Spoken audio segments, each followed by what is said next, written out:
everyone has to be security conscious. We're all in that same team. And to facilitate this is for security and application teams to be cohesive.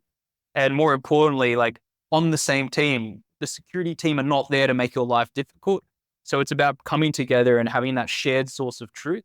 And then more importantly, security then becomes that internal expertise engine, a consulting function within an organization to say, hey, we've got all these best practices for you to do. We don't need to handhold it. We don't need to wave the stick around, but we're here if there's something that you really need to escalate.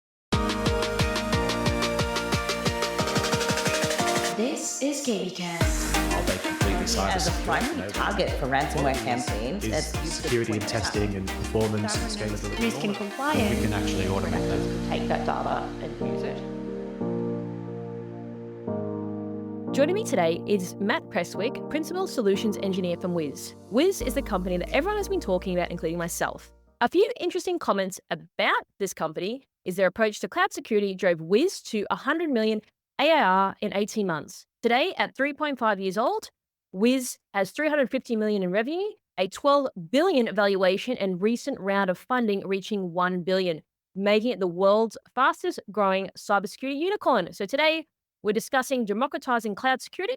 Will security become the enabler to AI usage? So Matt, thanks for joining and welcome. Thanks, Chris. Good to be here.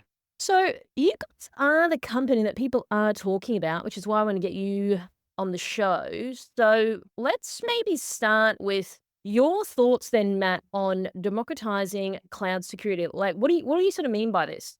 Yeah, it's an interesting one that, forgiving kind of potential marketing or industry cliches, democratizing cloud security is a really kind of important kind of change in dynamic when it comes to cloud security. So the way I kind of like talked through it is ultimately like the way cloud has been adopted broadly is in some way, shape or form democratized. Developers have the ability to spin up their own machine, start to play around, use open source technologies. It's much easier for a developer or application team to just start tinkering, playing around. So my view of democratizing cloud security or security in general is kind of following that similar philosophy. If developers and engineers are, self-servicing and creating their own applications, we should also have that self-service nature of security. They shouldn't need a security practitioner to be kind of waving the stick to them and saying, hey guys, you've got to patch this or fix this. They should be able to get that information to say, hey, you might have done this a little bit insecurely. Here's how to fix it. And there shouldn't be any of that kind of conduit of the security team. And then on top of that, obviously the security team then becomes a, broader strategic governance over the top to help escalate when those developers and engineers might not know, the specific risk that they're introducing, and they can be that kind of subject matter expert in that part. So broadly speaking, Chris, the idea of democratizing security or cloud security is the ability for those that own the applications or infrastructure to be able to self-remediate, self-patch, self-kind of contain risks as they occur in their cloud environment. Yeah, so Matt, you made an interesting point around, self-remediate. Do you think it's sort of better because at the end of the day, like, no one, to your point around, wants to be like, waving the stick saying, hey, like you made a mistake or something like that. Like I've been in security teams before. Sometimes a little bit better to mark your own homework than someone else marking it for you, would you say? Obviously, everyone's kind of somewhat aware or experienced the potential cultural friction that happens with developers and infrastructure and security. That's no secret. And I think there's an element of, lacking context on both sides of those teams. So I think the ability for like no developer wants to maliciously introduce bad code or bad configuration. There's just a potential ignorance around not knowing that they've done it, not knowing what the practices that they need to be following.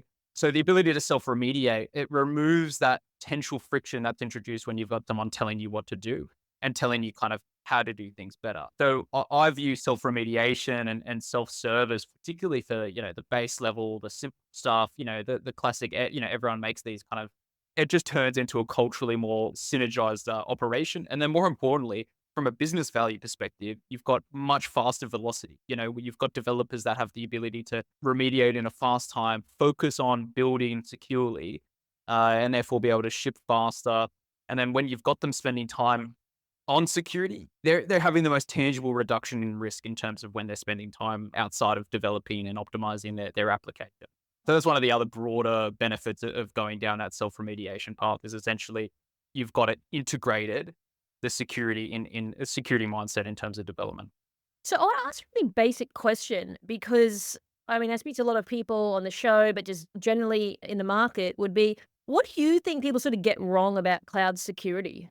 Yeah, it's a great question. I think there's a few elements to it. One, like obviously cloud security has introduced like a lot of powerful, mechanisms for organizations to move faster, develop faster, be agile in the way they operate.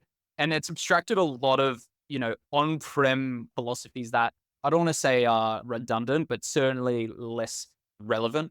And so a lot of people, like the fundamental thing that I see is transferring a lot of the on-prem security mindset philosophies to cloud. That's one element. And then more importantly, looking at cloud security as a one-dimensional problem. So in other words, cloud security is how I've configured my cloud services only. Like that's just fundamentally not true. And then vice versa, cloud vulnerabilities are just CVEs on my machine. It's seldom that you see a cloud risk or a cloud incident that is involving a single dimension of risk. In other words, it's very rare that one CVE on a machine is the only element that's led to the potential breach. And obviously, Australia has had our fair share of cloud-related breaches in the past couple of years, and not one of them are a singular misconfiguration or a singular CVE, but a combination of them. And I think that changing in philosophy for organizations to understand, it's like having one firewall port open is not going to be the thing that brings you down. It's going to be that plus a misconfiguration, plus a CVE, plus an identity that's highly privileged. All those in combination is the actual risk in the cloud. So I think that's one fundamental misinterpretation or misunderstanding that I see when people are thinking about cloud security. So just going back to your point, you said there are a lot of, security philosophies in terms of on-prem. What are they?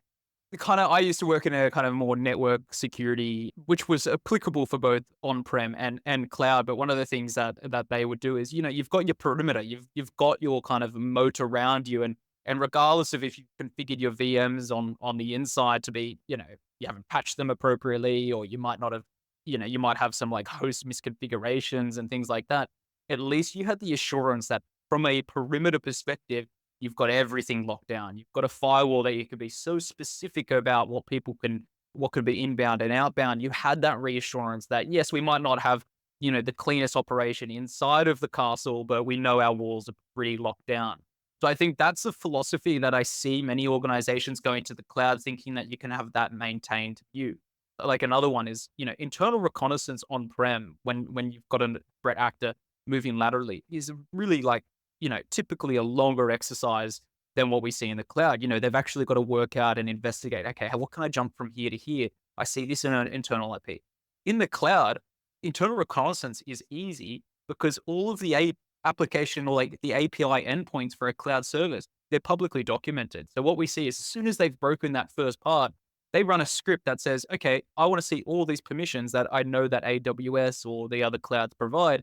I just want to see which ones I get a success back. So it's a much faster time from initial access compromise versus what we see on-prem. So in other words, the detection and response focus that we see in on-prem, where you say, okay, let's wait till something malicious happens and respond to it, has shifted a little bit in cloud. Like we have to go to a preventative standpoint and a mitigation of blast radius, because once they break in, it's so fast from when we see mission accomplished. Okay, so there's a few things in there which is interesting I want to get into a little bit more. So going back to the on-prem sort of side of things, what do you think rattles your traditional on-prem hardcore fans of that sort of model? Like, because yes, I am sort of seeing that your traditional people are sort of moving more to a cloud mindset, etc. But there's still some people out there on social saying like, absolutely not, like, on-prem forever. Like, what are your sort of thoughts on that? Yeah, I think the main component there is that, like, fundamentally, it's almost like moving your environment. You're going into a public sphere, right? You don't have the lock and key in the basement of the building with a data center that you can have physically guarded. You can pull out the cable in the particular port physically if something's really being compromised. You've got that completely abstracted. I think those types of general architectural changes is something that many engineers, particularly security practitioners, will just be like, there's an element of control that you have on-prem comparatively to what you have in cloud, just from that physical standpoint. And that's kind of like, there's the objective view of that. And there's obviously like an emotional view of like, I literally can see my machine. And if it's about to compromise and there's malware that's propagating, I can physically turn the thing off. So I think that's one fundamental element that irks people about moving to the cloud. And I think the extra, like, obviously there's huge benefits with going into the cloud. I think the other broad one is the new paradigm or new domains that the cloud is kind of powered, which is obviously identity. We don't just have network as a perimeter anymore, which you do on-prem. Identity is that kind of second layer of perimeter when it comes to the cloud. And obviously it's a whole new domain. It's a whole new like landscape. It's essentially like a new supply chain risk, I suppose. So, there's an upskilling, there's a knowledge area that needs to be upskilled for many on-prem. So I'm sure that those elements would be reluctance points for organizations. You made a great statement around having the control, which I get, right? But then as I sort of zoom out of your statement there, is like how much we're working today. Like when I started working like 15 years ago, like there was no one working from home, like there was no laptops, there was none of that. Like you had a desktop at a desk, came in, you went at that time. You had control over your people from like a security point of view, right? But now it's like, you may not even see an employee that works there for like 10 years because they're in some remote place that you just never see them anymore. So I feel like the control by default has sort of already been lost a little bit because the people aren't coming into the office like they did back in the day. So isn't it just sort of a natural progression that we're moving this way and losing the control, if you want to call it like that?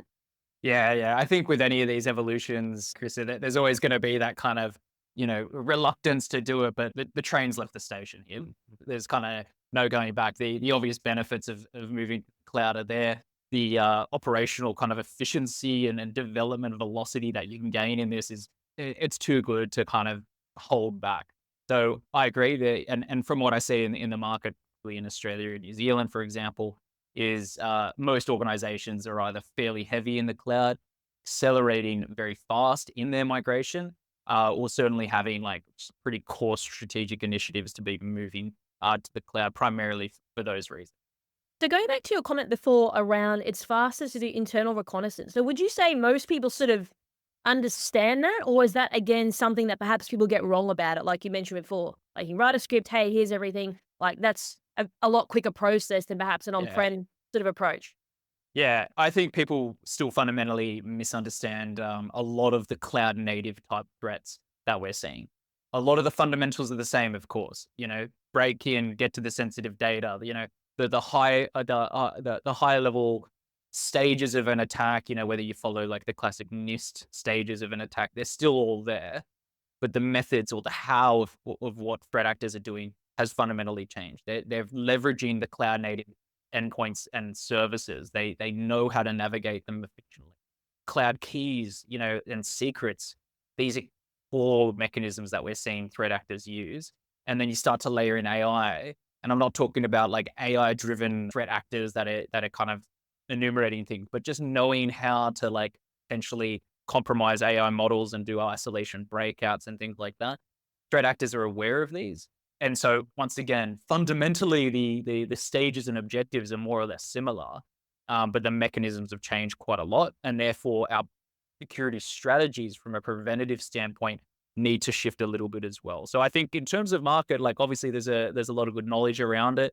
I think people became much more cognizant of it because of the amount of cloud native breaches that we're seeing. When you kind of like think of from the attacker's perspective, what's more likely if you're kind of doing the ROI of like, where are we going to spend our time trying to compromise, doing an on-prem environment and spending, months and months, like trying to sneak in and move laterally and kind of compromise? Or do we just go to the public domain and just start doing absolute brute force across all these IPs that we know are part of cloud services, and then we know what to do once we get in? It's in my view, and not to oversimplify it, but you can see why that's a much easier target for them versus legacy on-prem environments. Okay, so you mentioned before cloud native threats. What are they? Can you expand on that a little bit more so people are sort of a little bit clearer on what you mean by that? Yeah, cloud native threats, in my view, is essentially threats that are targeted or attack types that are targeted specifically to cloud environments. So these are involving not just like classic network application compromises, but using the cloud domains, particularly from a compromise. So I'll give you an example. So like, I think it was like quite similar to like the Capital One breach. You've got a potential exposed API. They compromise that machine. They use a cloud access key. They compromise that key and they understand who owns that key. That user, and you're obviously familiar with the concept of identity and IAM within the cloud. This is kind of like the new domain in terms of where connections happen between services and resources. So what would happen is they'll identify this key. They'll work out who owns this key. And the keys, just for those that aren't aware, these are the particular mechanisms for like an SSH key. If I want to connect an SSH into one of my VMs in AWS, for example, I'll have a key that I'll use to access that. And then I might not have any high permissions organically, but within the cloud, there's really nice mechanisms like in AWS, like the idea of assume role. I'm going to impersonate another role to give me admin permission. And then I'll use those admin permissions to quickly, create another machine or create another service or whatever it may be. So what threat actors are doing are essentially, okay, I've identified this key. I've worked out the owner of that key. I'm going to see what that owner of that key can do. They might not organically have any high permissions. I'm going to see what I can jump.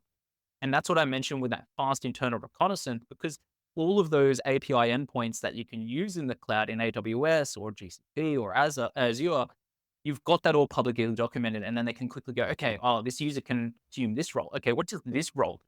And this role, hey, this role actually is able to create an EC2. Oh, this one's able to, delete something. This one can access a bucket, for example. So it's those types of domains when I say cloud native breaches, which is essentially using the cloud services and mechanisms to move laterally and compromise an environment. Okay, I want to sort of switch gears slightly and talk about your thoughts on, you say cloud and AI. And I know AI, that's a term that people are starting, their eyes are starting to glaze over. But cloud and AI are tremendous enablers that allow teams to quickly transform everything from development to operations. So talk me through this. So what does this look like? Now, I know that I feel like I've been talking AI, like a lot about AI on the show, but again, like everyone has a different view, right? So I'm keen to hear yours. Yeah, absolutely. So, once again, hopefully forgive any buzzwords as I go through. AI is a buzzword, but it's a buzzword with utility, unlike potentially other buzzwords. So I view, and look, people have different opinions. I talk to industry peers around this, and some kind of feel like it's like cloud again. The developers and engineers are just going to start playing with it and then ask questions later. The classic ask forgiveness, not permission. I actually have an alternative opinion a little bit. Obviously, every organization's different, but I think because of the kind of rate and velocity of threats and risk we're seeing, and once again, particularly in Australia, but globally, of course, everyone's a little bit more aware that, hey, like all cool technologies come with inherent risk. It's kind of like containers and Kubernetes. People went for it first and they're like, oh, okay, there's actually some potential risks that we need to be aware of in terms of setting it up. And then they'll ask the question after the fact. What I'm seeing with AI a little bit is everyone knows the power that it's got. Everyone knows the potential it's got. You've got boards, you've got CEOs saying, I want to use this, except, hey, can we make sure we don't screw this up and introduce risk to the environment? So why I see security being an enabler here for this is because, like, for example, typically the people I work with in my capacity at Wiz is cloud security teams, cloud infrastructure teams. But we have a lot of AI security and data. I actually had a data science team from an enterprise organization in New Zealand, reach out to me on behalf of their security team saying, hey, we really want to start using things like Bedrock, OpenAI, Vertex AI from the respective clouds, even like other like non-cloud provider ones like Replicate or Hugging Face and things like that. But we're not sure how to secure it properly. We know how to use the data behind it. We don't have the skill set in here. Can you help us help them understand what's a best practice look like for AI? And so we engage with the cloud team, the security team, who have essentially started to say, okay, we really need to upskill in this, because once we've got the kind of framework in place, the kind of secure, like, let's say, pathway for our organization to use AI, then security becomes not just like the kind of risk reduction engine within the organization. they actually become a top line contributor because of their ability to adopt AI faster in a secure way. They're the ones that are kind of, I read an interesting article the other day, like the top 4 blockers of AI adoption. There's legal parameter, legal considerations to take into account. There's privacy considerations. And then of the top 4 is security.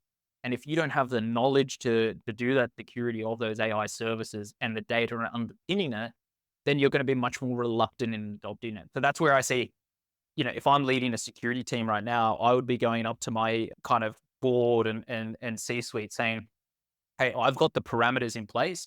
We can start to adopt these for the broader business because I'm comfortable with our posture around it. So that's where I see it as an enabler. Follow-up question I would have is, do you think people sort of have the knowledge of AI? Broadly speaking, I would say I'm speaking for myself there as well. Such an evolving space. If anyone said to me that I fully understand everything to do with AI, I would be a little dubious, I would say. Is people understand the fundamentals. They understand how the outcomes it can present to organizations. And most importantly, from a security perspective that I like hearing is people that are aware of the potential risks, being where is the data going and how is the infrastructure being used in our environment. That's an opinion, of course, but it is an evolving space. Well, people view AI as like a double-edged sword. So it's like, yes, we need it to be faster, more velocity, reduce costs, etc. But then it's like, oh, there's like all these risks and legal and privacy concerns. How do we sort of find the equilibrium by we need to move forward as a society and, get up to speed with AI and understand it, but also be mindful then of the risk? How do we do that effectively?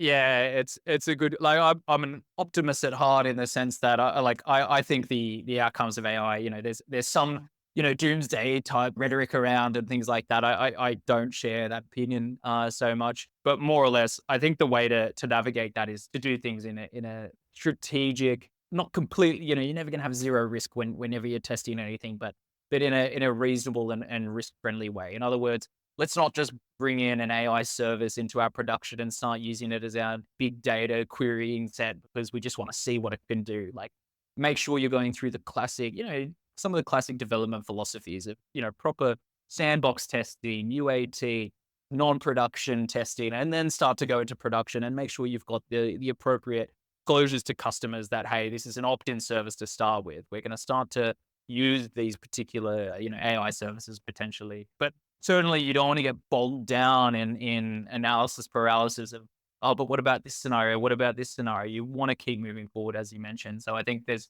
always going to be that healthy balance. I think, once again, this is where you need high levels of collaboration between security and the data and AI teams or whoever's driving the AI initiatives to say, look, guys, we really want to enable these services. We really see these outcomes.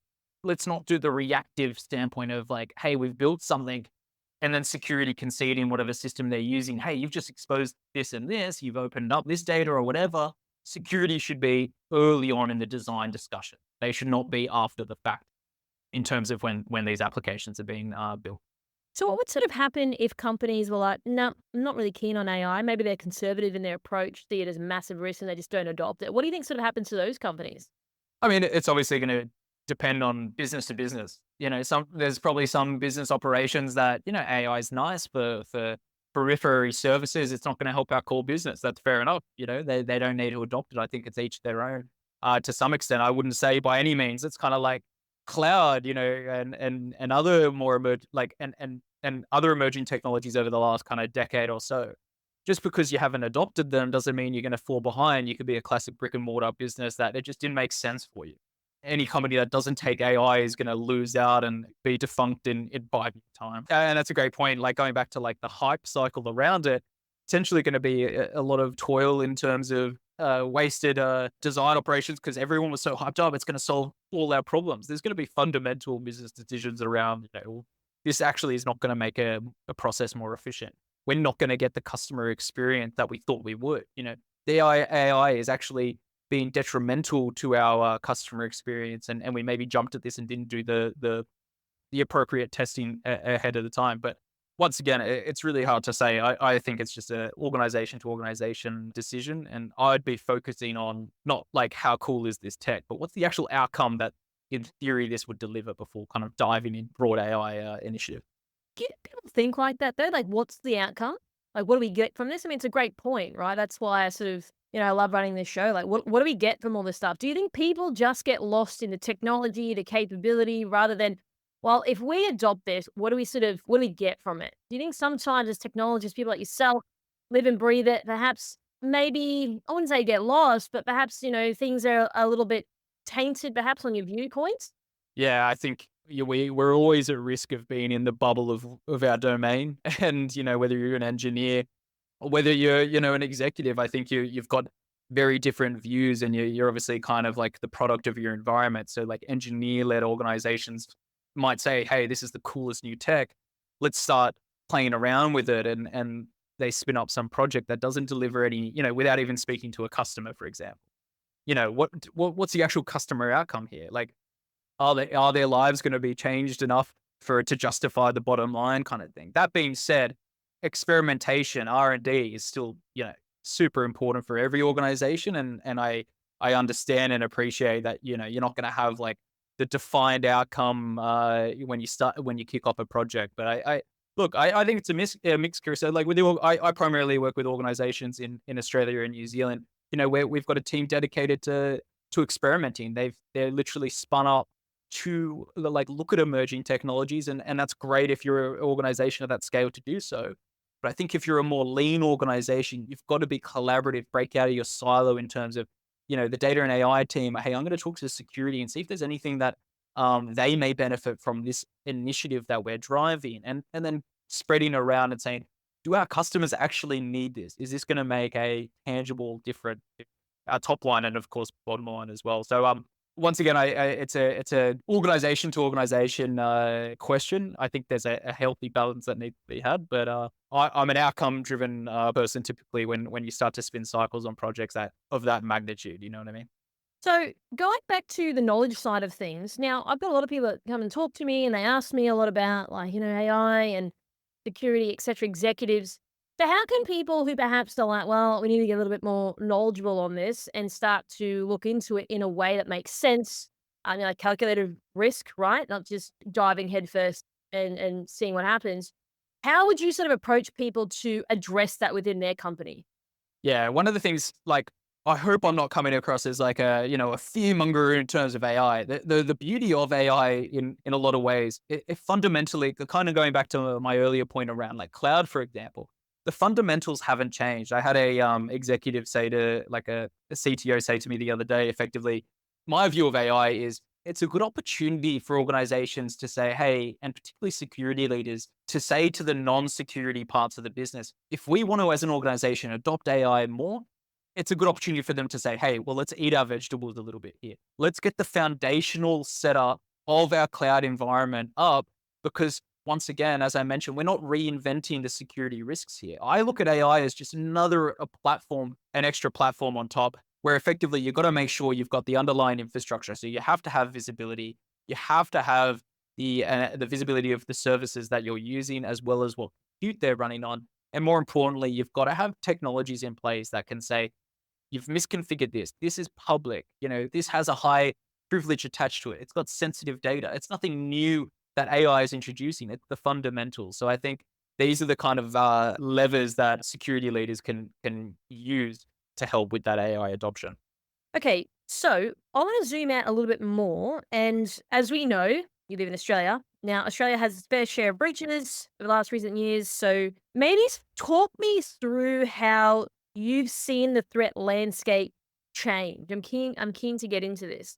Yeah, I mean, Australia, there's a few themes I would say that are kind of coinciding. One, Australia is, a fairly early adopter, and more organizations have significant workloads in the cloud. And with that, there's obviously a broader attack surface when it comes to cloud related workloads. And as I mentioned earlier in the call, cloud threats, the growth of attacks there is becoming, more or less exponential over the past few years because of that rate of return that attackers can get. It's one simple misconfiguration from developers that have accidentally forgot to close down an API or to delete or abstract sensitive data. These types of misconfigurations have made it a much easier and target for Australia. In terms of the threat landscape, I think Australia, we're obviously a fairly advanced economy. We've got significant organizations here, it's a very attractive target from both nation states as well as just, classic hacker groups like we've seen, with a lot of those significant breaches. So I think just as a general target from a monetary perspective, Australia and New Zealand are obviously quite high on the list, along with the likes of Europe and the US, of course. In terms of the types of threats, once again, we're seeing much more organized attacks and very intelligent and cloud aware attack mechanisms as well. So I think that the landscape, broadly speaking, is we've got a attacker base that are very aware how to compromise cloud environments and are very aware of the types of organizations that Australia has and the potential types of impacts they could have in the industry, I should say. So what does it sort of mean for companies now? Like as you know, like we're trying to constantly get our head above the water, do better than the cyber criminals, and it's difficult, right? So now you're saying they're more cloud aware, which means that companies need to be thinking, even faster now. Again, with everything you just explained, like things are running a lot with velocity now than they ever have before. So what does this sort of mean now moving forward? As we've talked about, more companies are thinking about, cloud first, etc., adoption to it, security within the cloud, etc. So what are your thoughts then on how companies can, ultimately not feel that they're the victim of, being breached? Yeah, and I think it comes to a few things. You need to introduce, like, one, Australia is a large country, but we've got a huge skills shortage when it comes to cyber. And that's cyber generally. Then you start to think about cloud security expertise. There's a big shortage. I think the government alone has something in the order of, like, can't remember what the statistic was. It's in the thousands in terms of skills deficit when it comes to cyber in Australia broadly. I think it was a report from last year or late the year before, post a lot of those significant breaches. So we're not flooded with resources and expertise locally. We need to go down, and this is broadly not just Australia, just in the world generally. So you start to think about, and the emerging technologies, how many experts are there in Kubernetes security and then AI security? So what that means for me is, and it's just generally speaking, is we need to have pragmatic security. In other words, really focused on risk and not just alerts in isolation. We've got to be pragmatic about what is the likelihood of this being compromised and what is the impact. And when you have organizations shifting their mentality from, here's all these alerts, anything that is of a, significant severity, that's a high level priority, they often are one dimensional. And it kind of goes back to the top of the call when you ask me, what am I seeing in terms of cloud security and the misconceptions, is people think cloud risks are one dimensional. You've got to be bringing in multiple different points of telemetry to say, okay, this is actually not just a public machine. It's a public machine with sensitive data. So you've got your likelihood and your impact. So pragmatic security means we're never going to have a 100% patched environment. We're never going to have an environment with zero CVEs or zero misconfigurations. There's always going to be inherent risk. So it's about prioritizing both our security team's time as well as the application and infrastructure owners' time to say, these are the things you need to focus on first, because of the fact that these will have the actual most pragmatic reduction in risk. And then the other layer on top of that is, because of the impossible outcome of having zero risk in the environment, it goes to that preventative measure that I mentioned earlier. Preventing the impact of a compromise is imperative for organizations to say, look, we're always going to have something that might be externally exposed. Let's make sure that it can't go anywhere, having the appropriate isolation and segmentation. So it's about almost preparing as an organization. I don't want to have my last line of defense as my only line of defense to respond to an attack after the fact. Let's be proactive and preventative. And then once you get to that nice benchmark of configuration, then I really see a nice theme of, and once again, give the buzzword of shifting left and introducing the preventative controls in the guardrail, in a pipeline or in guardrails in the developer's lifecycle, because also there's a huge order of magnitude value in doing that earlier than after the fact. So I suppose the broader answer there is pragmatic outcomes and accepting that you will have risks, but focusing on where the highest ones are. Okay, there's a couple of things in there which is interesting. So why do you think people think it's just one dimensional? Where does that sort of come from, that thinking? I think it's just the initial generation. So like when cloud first, really started growing in market, the new layer that was introduced was, of course, cloud services, right? So your PaaS and IaaS services. And naturally, the first thing that the cloud providers as well as third-party providers introduced was, okay, here, I'm going to introduce configuration suggestions for you. Simple things like, hey, you've just created a VM in the cloud provider. You've got the disk unencrypted. You should encrypt that. Similarly, like, hey, you've just created an S3 bucket. Did you know you had that public? You should not have that public. Now, often these are like inherent little risks, but often what they are is just like, it's a compliance stake.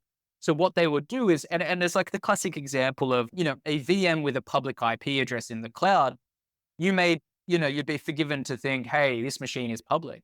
That's actually not necessarily true. So it's not so much a false positive, but it's a false risk, just a compliance view, in my opinion. Because what you might have, the VM might have a public IP, but it might not actually be behind an internet gateway. So there's no actual exposure.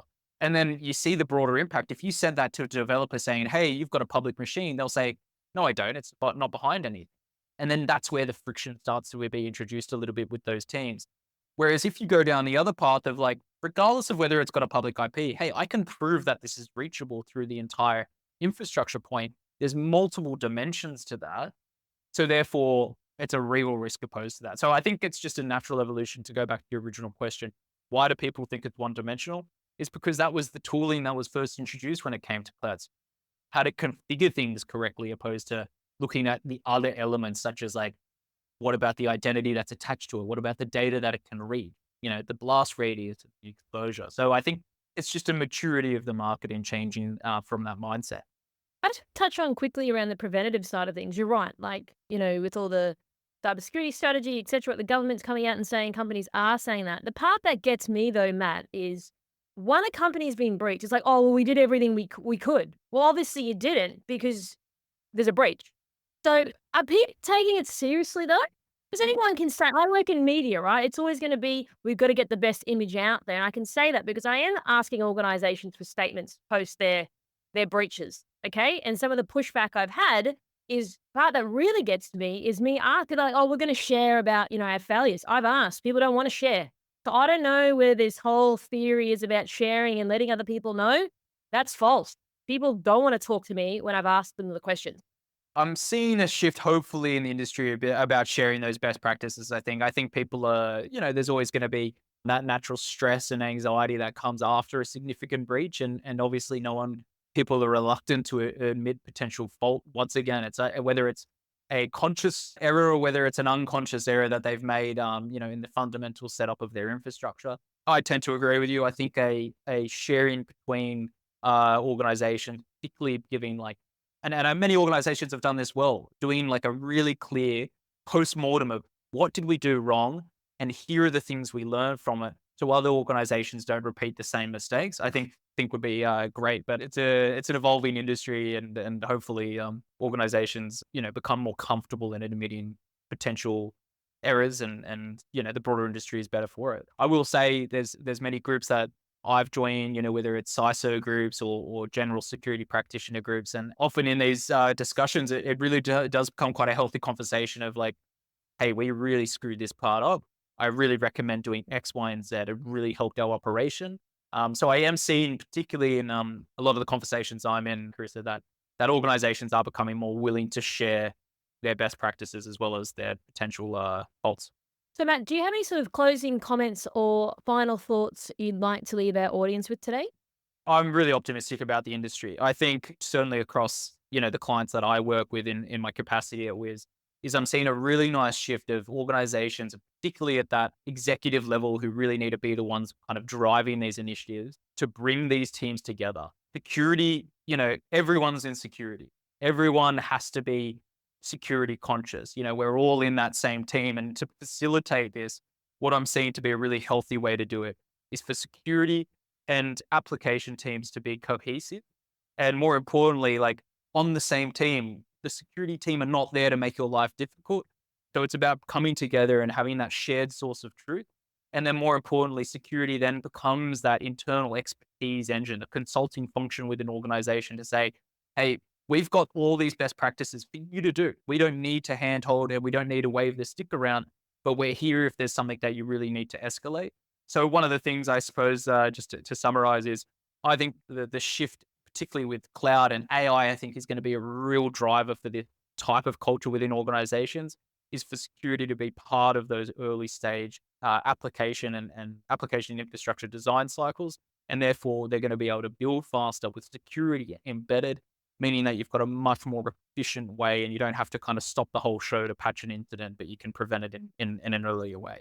Bit of a broad statement, but hopefully the takeaway is that I suppose it is possible. I've got many customers that have a really smooth self-service operation where more than the majority of the users of the tool, like such as Wiz, the majority of our users aren't actually in security, Krista. The majority of our users are actually developers, DevOps, and infrastructure teams. So it is possible to take away.